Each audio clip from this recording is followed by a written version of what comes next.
Hello hi నమస్తే. నేను బాగున్నాను. మీ అందరు బాగుండాలని మనస్ఫూర్తిగా కోరుకుంటున్నాను. ఏంటి సౌజన్య గ్యాప్ వచ్చింది అంటారా? గ్యాప్ రాలేదండి, నేనే గ్యాప్ ఇచ్చాను.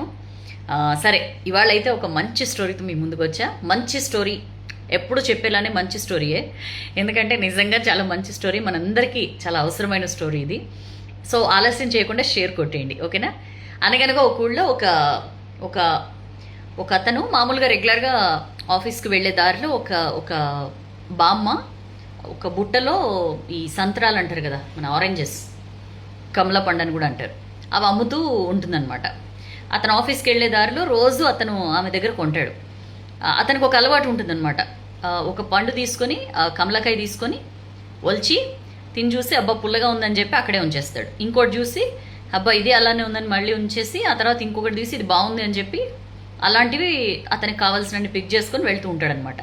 ఇది ఒక్కసారి కాదు, ఆమె దగ్గర సంత్రాలు కొన్న ప్రతిసారి అతను చేసే పని ఇదే.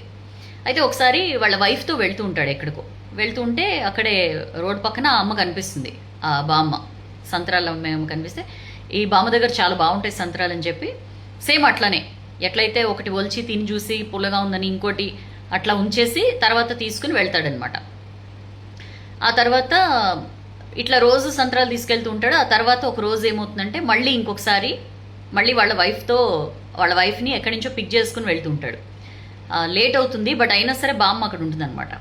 సరే బామ్మ ఉంది కదా అని చెప్పి మళ్ళీ సంత్రాలు తీసుకుని సేమ్ అట్లనే చేస్తే ఇంటికి వచ్చిన తర్వాత ఇంకా వైఫ్ ఉండబట్టలేక, ఇగో అంత బాగానే ఉంది, నువ్వు రోజు సంత్రాలు తెస్తావు, మంచిగా ఉంటాయి, స్వీట్గా ఉంటాయి, బట్ ఎందుకు అక్కడ ఒలిచి కావాలని చెప్పి 2 ఫ్రూట్స్ ఎందుకు వేస్ట్ చేస్తావు?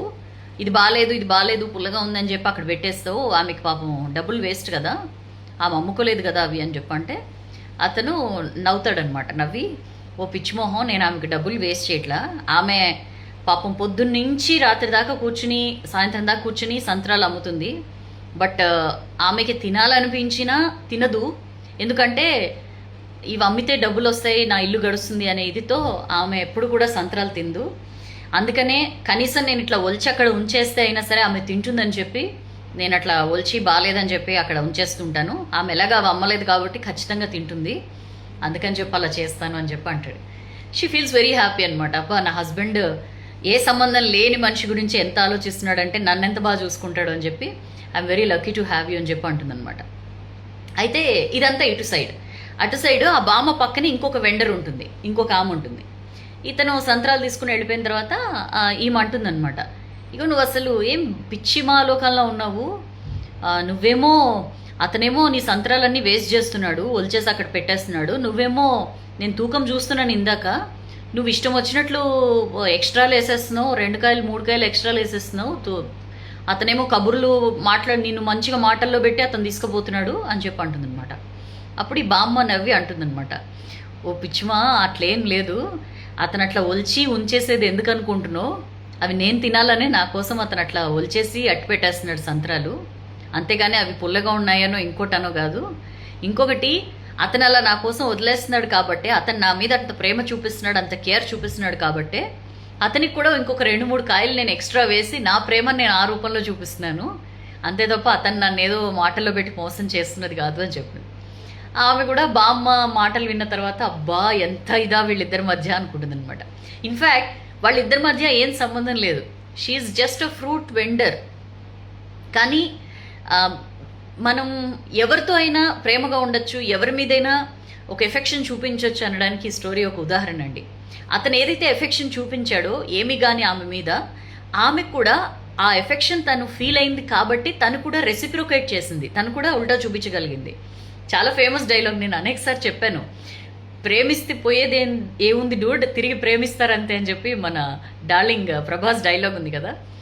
నిజంగానే మనం ఎవరి మీదైనా అండి, ఈ స్టోరీలో నాకు బాగా నచ్చిన ఇష్యూ ఏంటంటే ఇతరుల పట్ల ఒక కంపాషన్, ఒక కైండ్నెస్, ఒక ప్రేమ, ఒక ఇట్లాంటివి కలిగి ఉండడం వల్ల మనమేం కోల్పోం, ఉల్టా ఏమవుతుందంటే మనకు కూడా అవి వస్తాయి. వాళ్ళ నుంచే రావాలని లేదు, బట్ మరొక రూపంలో మరొకరి నుంచి అయినా సరే మనం అవి పొందగలుగుతాం. సో ఎప్పుడు కూడా వీళ్ళతో మనకేంట్లే, వీళ్ళతో మనకేం సంబంధం లే, వీళ్ళేమైనా నా వాళ్ళ లేకపోతే వీళ్ళేమైనా నా ఫ్యామిలీయా, ఇట్లా ఆలోచించొద్దు. ఎవరైనా సరే వాళ్ళతో మంచితనంగా మాట్లాడినా కొంచెం ప్రేమ చూపించినా, కొంచెం మంచి కైండ్ హార్టెడ్నెస్తో ఉన్నా పోయేదేమో ఉండదేమో, ఉల్టా మీకు వచ్చేదే ఉంటుంది. ఒక్కసారి give a thought about it, ఓకేనా? అండ్ మీ లైఫ్లో కూడా ఇట్లాంటి ఇన్స్టెన్సెస్ ఏమైనా ఉన్నాయా?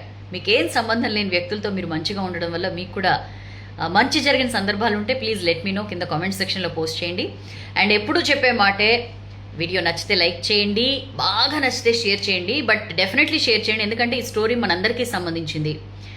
ప్రేమ ఎంత కాంటేజియస్, ప్రేమ ఎంతలాగా ఒకళ్ళ నుంచి ఒకళ్ళకి అంటుకుంటుందో చెప్పడానికి ఈ స్టోరీ ఒక ఉదాహరణ. సో ఇవాళ నుంచి మీరు కనుక ఇలా ఉండకపోతే ఇవాళ నుంచి మారడానికి ప్రయత్నించండి, ఓకేనా? నెక్స్ట్ వీక్ మళ్ళీ మరొక వీడియోలో కలుద్దాం. టిల్ దెన్ ఈ స్టోరీ షేర్ చేయడం మాత్రం మర్చిపోకండి, ఓకేనా? This is your Soujanya. Ta-ta, bye.